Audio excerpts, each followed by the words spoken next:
Generosity. Do you plan to be generous? I want to encourage you to plan to be generous in your life today.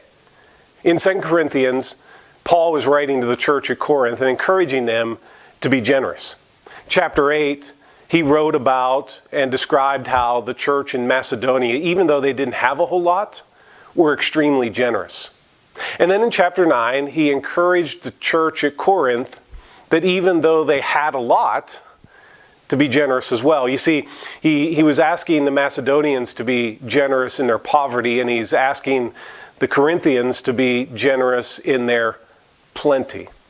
And then in 2 Corinthians chapter 9, verse 7, Paul wrote these words, and it's a verse we're going to look at today and tomorrow, and this is what he wrote.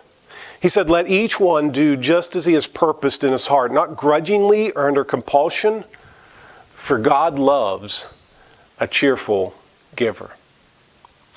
Paul started that verse and he said, "Let each one do as he has purposed in his heart."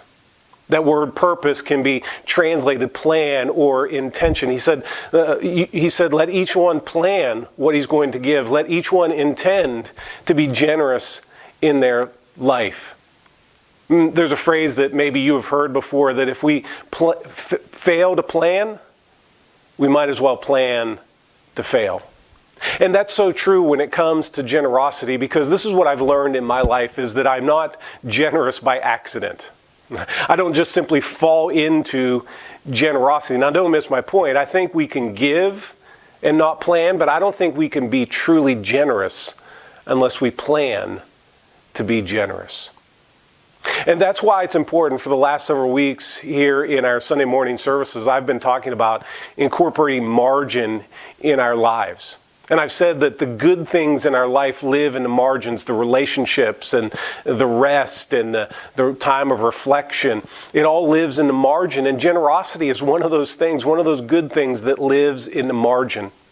Because when we get extended financially, generosity seems to get squeezed out.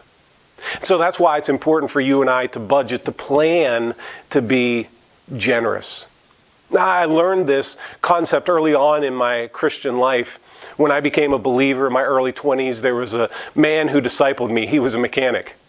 And he showed me, he said, "This is what I do." He said, "As a mechanic, I don't know what my income is going to be from week to week because it all depends on how many cars break down." And he said he would take how much money he made the year before, multiply it by 10%, add a little bit extra for the idea of being generous and if God were to bless him more. And that's what he would plan to give the next year. And so I learned very early on the importance of planning to be generous, because it doesn't happen by accident. And this is also what I learned in my life, is that if I'm going to plan to be generous, I've got to plan to subtract some things from my life. Because in order for you and I to be generous and to give intentionally, it's going to mean that we are going to have to sacrifice something. So today I want to encourage you to sit down and just this week plan a way to be generous.